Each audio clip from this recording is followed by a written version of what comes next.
Welcome to a program featuring interviews of state and federal candidates, as well as the incumbents from districts served by Clatsop, Marion, Polk, Tillamook, and Yamhill counties. I'm Ruth McEwen, an advisory council member serving Northwest Senior and Disability Services Advisory Council. I want to welcome candidates, incumbents, and advisory council members to the 2022 Candidate Forum, which is sponsored by our Senior Advisory Council and our Disability Services Advisory Council. Northwest Senior and Disability Service is a local governmental organization that provides Medicaid, Oregon Project Independence, Older Americans Act, and grants-funded programs. The mission of the Northwest Senior and Disability Services is to promote dignity, independence, and health, honor choice, and empower people.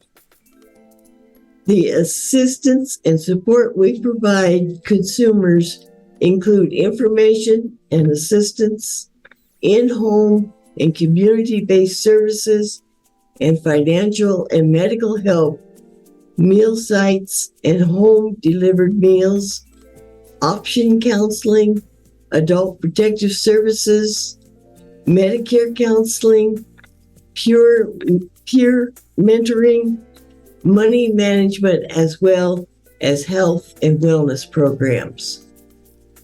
Because of the number of state legislative districts that our service area covers, we have invited a large number of candidates to be interviewed. Each candidate has been given information on the format used in these interviews. Each candidate will be introduced by a member of the advisory councils. Then each candidate will have the opportunity to answer questions which will be timed. That way you, the viewer, can compare apples to apples. We thank these candidates for their willingness to share their views about services for Oregon seniors and people with disabilities. Hello, my name is Monica Adams, and I am a volunteer with the Disability Advisory Council at Northwest Senior and Disability Services. Today I'm interviewing TJ Sullivan, who is a Republican candidate for Oregon House District 19. TJ, thank you so much for taking the time to be here today. We really appreciate it. Absolutely. Thank you. Thanks for having me. So to get us started, can you tell us a little bit about your platform and experience that would encourage a senior or a person with disabilities to vote for you? Sure. Well, I think, so I was born and raised in the district in which I'm running for. And I've lived here all my life, except for 1 year that I lived in Minnesota. But I've been involved in this community in a lot of different ways. The first thing I did as a volunteer in this community was I was president of the Friends at the Salem Senior Center. And I worked really hard to get us a new facility, which became Center 50 Plus. And that was just a great opportunity for me to see the needs of seniors in our community every day. And then I served 2 terms on our city council during a time when a lot of people said it was the kind of the golden age for Salem, where we got a lot of stuff done, including that new senior center, which is a terrific resource for people who are 55 and older in our community.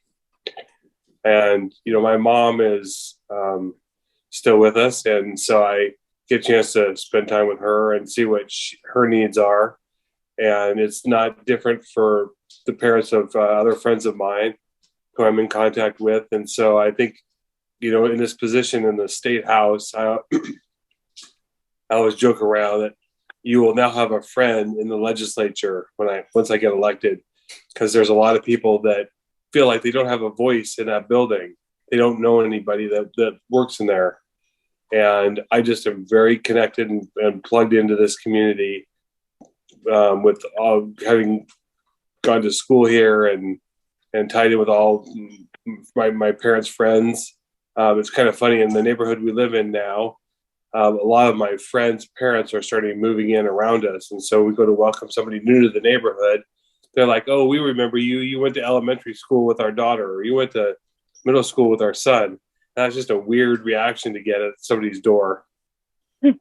It's been good, and last year in May of last year, I got the first vaccine shot, and 3 hours later, I had a hemorrhagic stroke, and so it basically just started popping blood vessels in the right side of my brain. So it basically everything on the left side of my body now is frozen and doesn't quite work the way that it used to, and I'm left-handed. So in addition to not having half your body work, not having your dominant hand work is a real life changer, and it's given me a lot of insight into what people with disabilities that are definitely greater than mine, but just even getting around and seeing how the landscape is not always navigable for people who are disabled.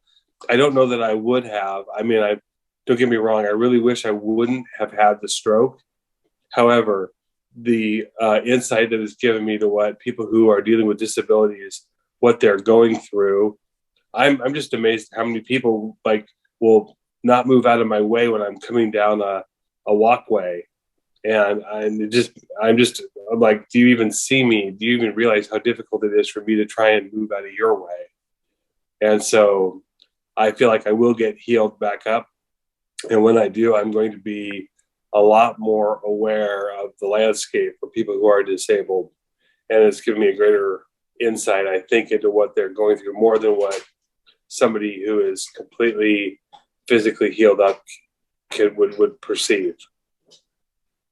It's great to hear you're so connected to your district and the community, and I'm sorry to hear about the health things you're going through, but it's wonderful that you're taking meaning from the experience and applying it to people with disabilities. It's really hard to understand.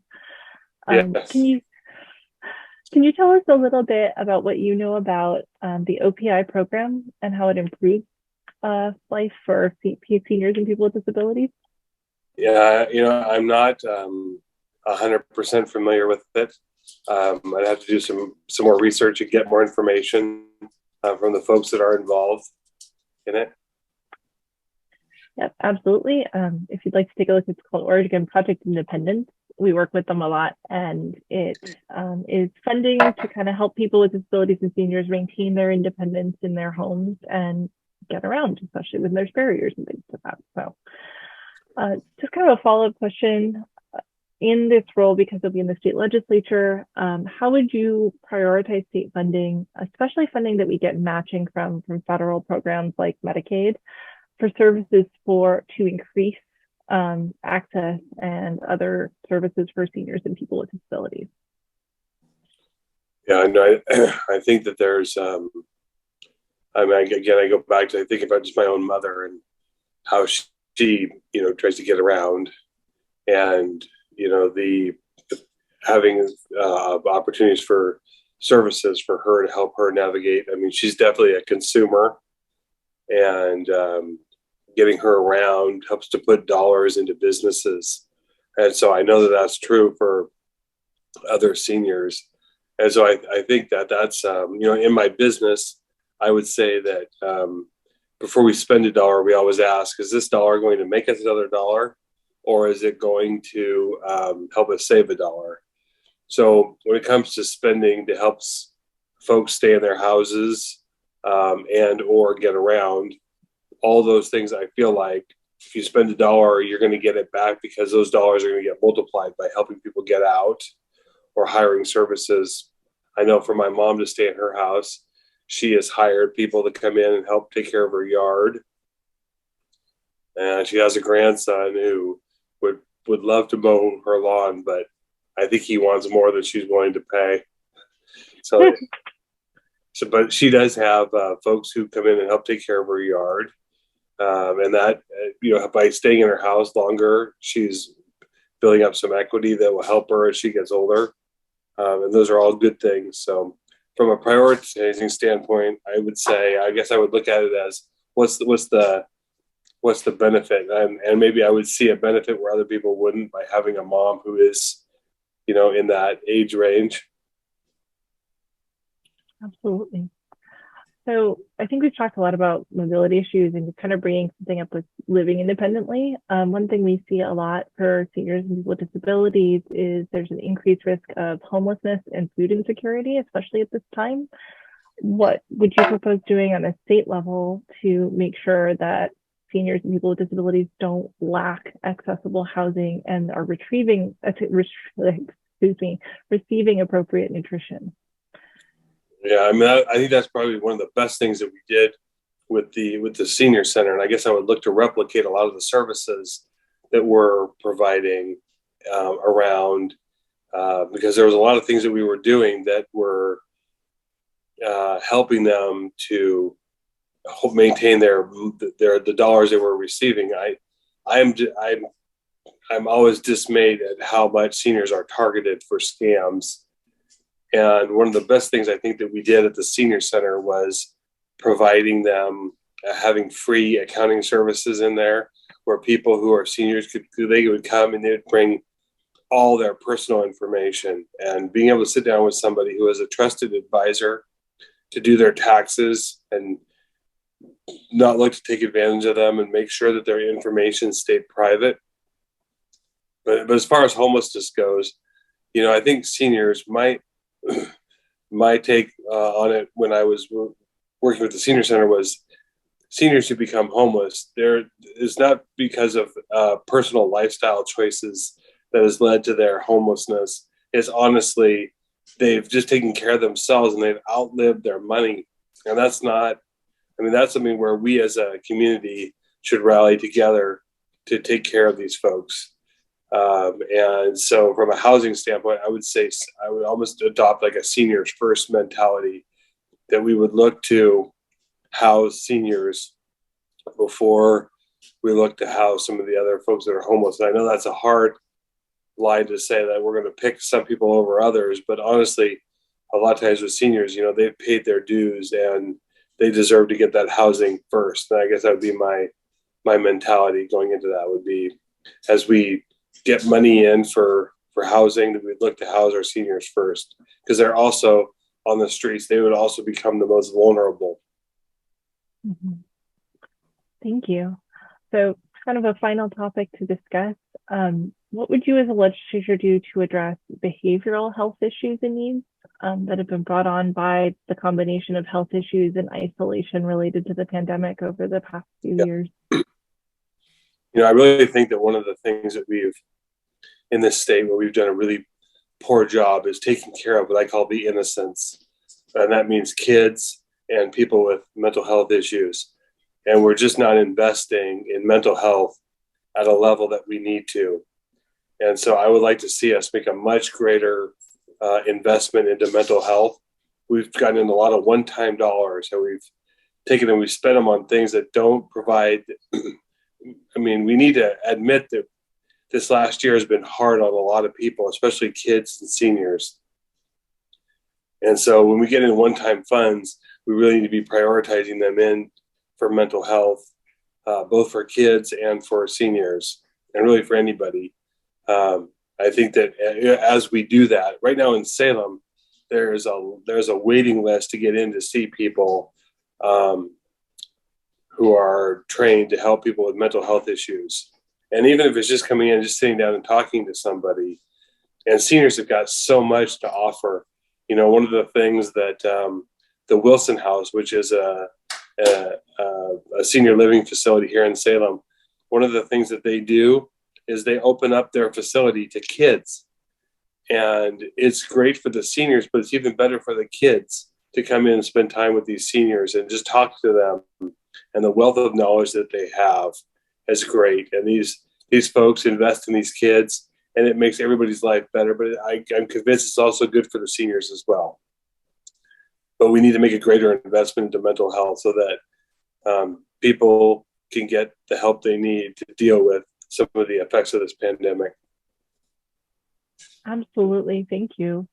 So, TJ, thank you so much for taking the time to answer all our questions today. We really appreciate it. I'm sure you have a lot going on.